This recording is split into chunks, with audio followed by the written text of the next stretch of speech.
We're going to talk the direction of muscle pull as it relates to muscle action and how that muscle action has to be ultimately integrated into the function that our brain and our body is demanding out of a specific muscle or within the context of a very specific movement.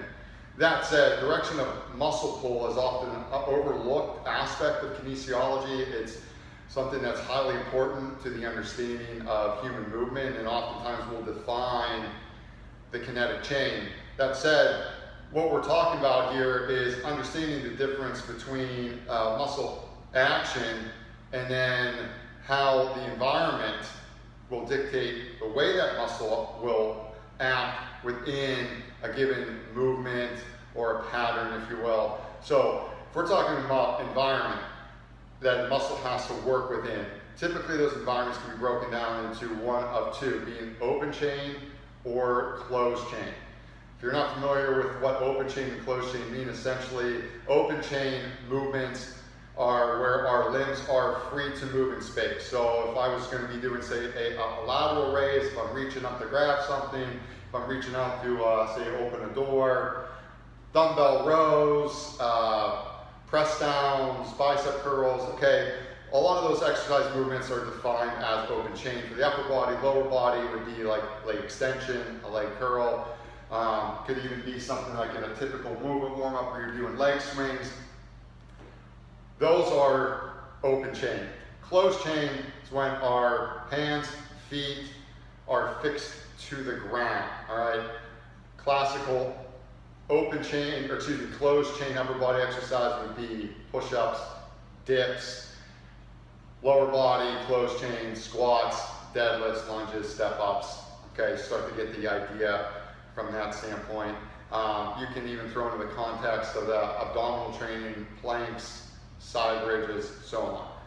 Now, depending on that environment, whether it's open chain or closed chain, that will dictate the way that a specific muscle is going to act within that environment. So ultimately the function that that muscle plays.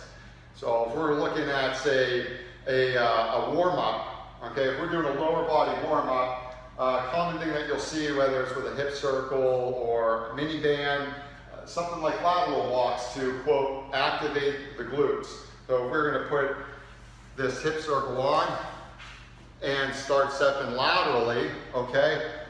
People use this to activate the glutes, but what we're primarily targeting there is the abduction, external rotation, and even some extension function of the glutes with that. You can do those stationary by doing some lifts. You can do sideline leg lifts. You can even do the classical clam shell where you're just lifting up here. Now, reality is, can those be efficient, quote, glute activators?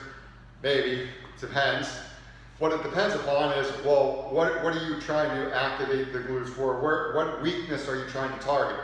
Well, if your answer is, well, I'm trying to get my glutes up to par or improve the way they function with a squat, a deadlift, a lunge, then I'm sorry, it's just not going to do the job for you, as well as selecting something that primarily stimulates a closed chain environment and makes those glutes work or act in a way that they appropriately should in a closed chain environment. So if we're looking at a squat where they're going to work to stabilize the hip and work primarily extension and resisting certain movements as far as rotation goes, we're going to have a little internal, external, but we're going to try to resist against the excessive amounts of that.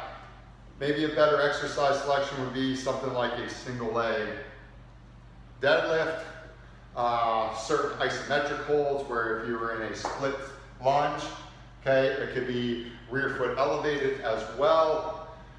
It could be certain movement prep patterns that ultimately are going to get you dialed in better for something like a squat or a deadlift that's closed chain in nature. Choosing closed chain activation drills are going to be far superior than choosing open chain activation drills in that sense. So these are important concepts in rehabilitation and performance, because once we define the goal that we're trying to achieve, once we understand what that muscular action, how it feeds into a given movement or a pattern, then we can start to select exercises, whether it's from a warm-up standpoint or accessory standpoint, that's going to address those needs. So oftentimes when you're looking at the lower body, we're going to see issues with stabilizing or support function as it relates to movement. So again, if we're talking with the lower extremity, something like ankle dorsiflexion. Ankle dorsiflexion is controlled for the most part by our tibialis anterior open chain. If we pull the toes towards us, okay, that muscle is working from a distal to proximal direction. Now, if we're closed chain and our foot is anchored to the ground, and say we're doing a walking lunge, now our tibialis anterior is going to have to pull our tibia over our talus. So basically it's going to have to pull us forward and then allow us to create the momentum in the direction of movement that we need.